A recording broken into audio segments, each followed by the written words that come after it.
नमस्कार। आज हम बात करने वाले हैं रक्तदान के बारे में। चलिए एक डोनर के सफर को करीब से देखते हैं और कदम दर कदम समझते हैं कि इस पूरी प्रक्रिया में असल में होता क्या है। तो जब कोई ब्लड डोनेट करता है तो असल में होता क्या है? देखिए, कई लोगों के मन में ना इससे लेकर कुछ सवाल होते हैं, शायद थोड़ा सा डर भी होता है।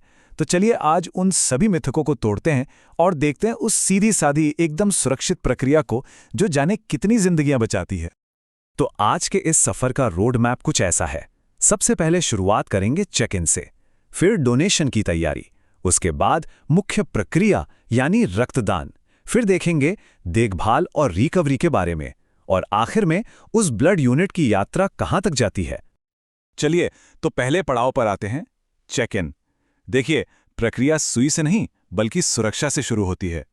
ये जो शुरुआती जांच होती है ना, ये पक्का करती है कि डोनर और जिसे बाद में खून मिलेगा वो दोनों ही पूरी तरह से सेफ रहें।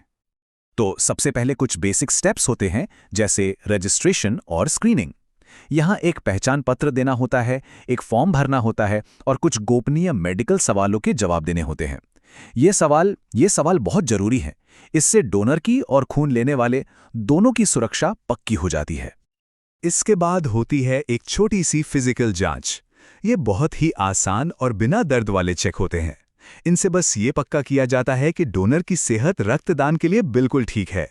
इसमें उम्र, वजन, हीमोग्लोबिन और ब्लड प्रेशर जैसी चीजें देखी जाती हैं। ये सब समझिए एक तरह का ग्रीन सिग्नल है। अब ये जानना भी उतना ही जरूरी है कि कब रक्तदान नहीं करना चाहिए। कभी कभी ना थोड़ा इंतजार करना ही सबसे अच्छा होता है।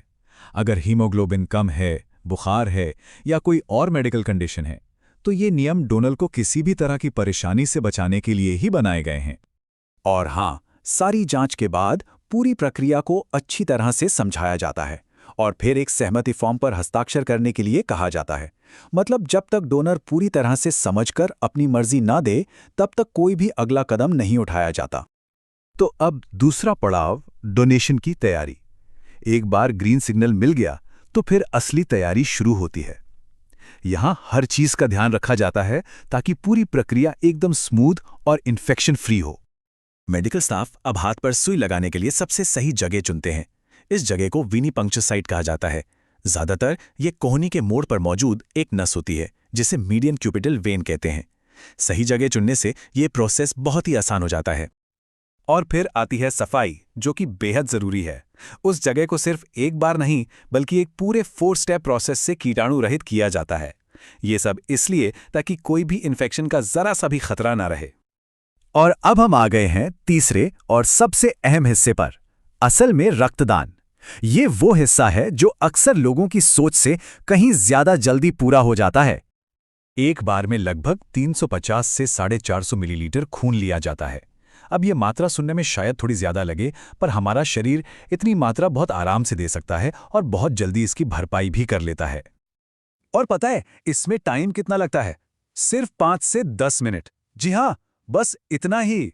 सोचिए, इतने कम समय में एक ऐसा काम हो जाता है जिसका असर किसी की पूरी जिंदगी पर पड़ सकता है। तो होता यह है कि खून ग्रेविटी की मदद से एक स्टेराइल बैग में जमा होता है। इस बैग में पहले से ही एक एंटीकोआगुलेंट होता है जो खून को जमने से रोकता है।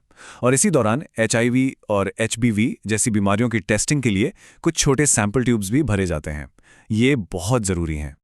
चलिए अब आते हैं चौथे पड़ाव पर, देखभाल और रिकवरी। डोनेशन तो पूरा हो गया, लेकिन इसके बाद की देखभाल भी उतनी ही ज़रूरी है। अगले कुछ मिनट सिर्फ और सिर्फ डोनर के आराम के लिए होते हैं। सुई निकालने के बाद उस जगह पर एक पट्टी लगा दी जाती है। फिर डोनर को एक रेस्ट एरिया में ले जाया जाता है, जहां उन्हें 10-15 मिनट आराम करने के लिए कहा जाता है। और हाँ, यहां पर रिफ्रेशमेंट भी मिलता है। ये छोटा सा ब्रेक बस ये पक्का करने के लिए है कि जाने से पहले डोनर एकदम अच्छा महसूस कर रहा हो। घर जाने के लिए भी कुछ आसान सी हिदायतें दी जाती हैं, जैसे कि अगले 24 घंटों में खूब तरल पदार्थ पिएं, उस दिन कोई भारी कसरत ना करें और पट्टी को कुछ घंटों तक लगा रहने दें। ये छोटे छोटे टिप्स एक तेज और आसान रिकवरी में मदद करते हैं। और अब आखिरी पड़ाव, उस यूनिट की यात्रा। डोनर तो घर चला गया, लेकिन उस ब्लड बैग का क्या? अरे, उसकी यात्रा तो अब शुरू हुई है। उस ब्लड यूनिट को फौरन सील करके उस पे लेबल लगाकर एक खास तापमान पर स्टोर किया जाता है। 2 से 6 डिग्री सेल्सियस के बीच। ये तापमान बहुत ज़रूरी है ताकि खून एकदम सुरक्षित और इस्तेमाल के लायक बना रहे। फिर उस यूनिट को लैब में भेजा जाता है।